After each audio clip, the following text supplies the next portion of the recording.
But Israel has a PhD in deception. Because it's Dajjal at the back of this, the mastermind. And Israel would not want to wage a big war and appear to the world naked, clearly, as an aggressor. No, that's not deception. Israel has to wage her big war and make it appear as though she was only defending herself. The only Muslim I know of who has had the capacity to be able to penetrate the deception that has been going on all these years, the only one I know of, was a man who never went to Al-Azhar University. Now, he wasn't the Sheikh. His name was Malcolm X. He's the only man I know of who had that eyes wish to see and could clearly recognize the strategy and the deception. Read Malcolm X. How is Israel going to launch this big war and yet get away from being perceived by the whole of humanity as the aggressor, blatant aggression? You have to come with a good strategy. The strategy is this. Ariel Sharon goes into Masjid al-Aqsa with 1,000 Israeli military with him, with their shoes on,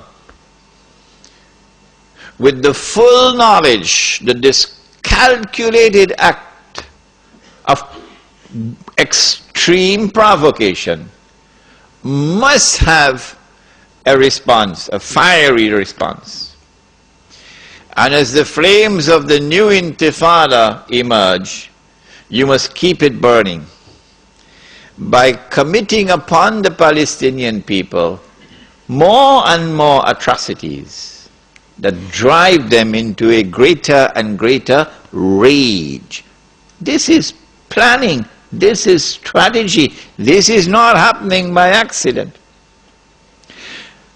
As Israel unleashes this barbaric oppression upon the Palestinian people, you must have a television station which you plant amongst them, which will cover this, that your Egyptian television would not cover, and your Jordanian government would not allow on Jordanian television, so you create something called Al Jazeera. And the Arab masses believe Al Jazeera is their station. This is the only place in the world we can get authentic information, Al Jazeera. So Al Jazeera is now used to portray all the atrocities.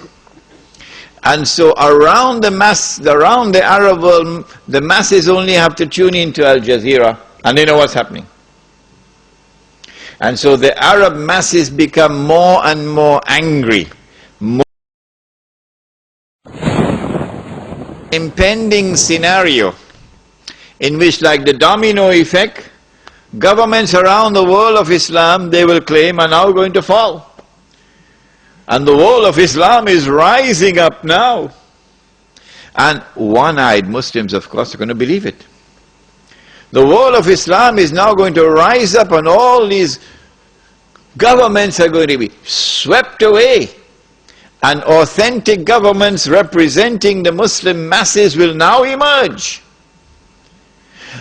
And therefore the Jews are going to have their throats cut.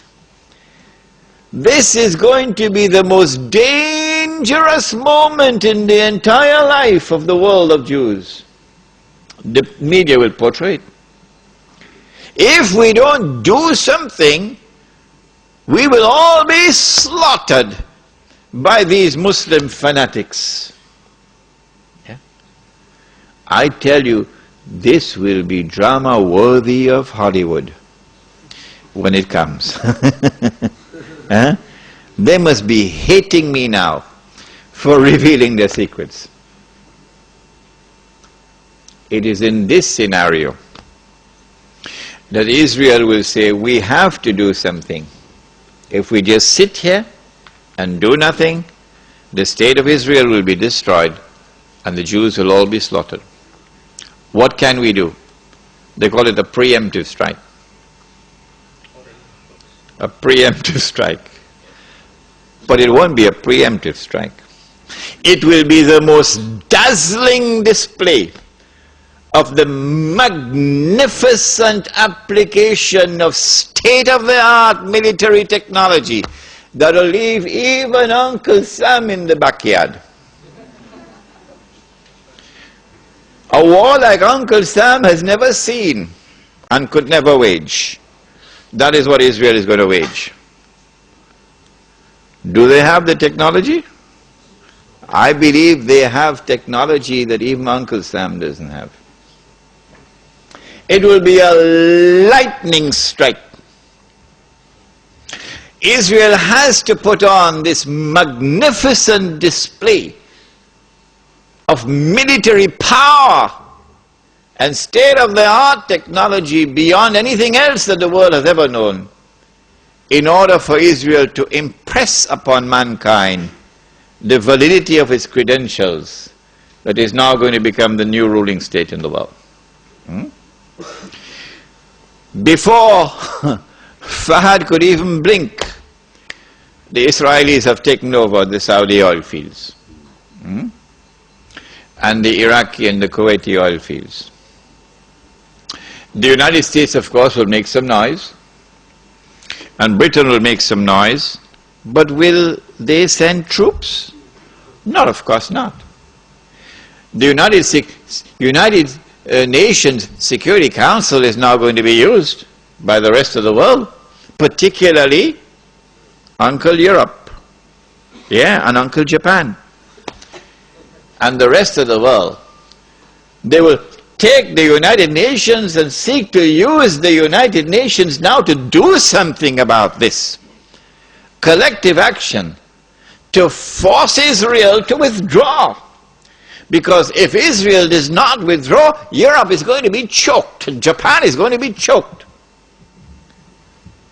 And as the United Nations is now being used for the first time in its history, an attempt is being made to use the United Nations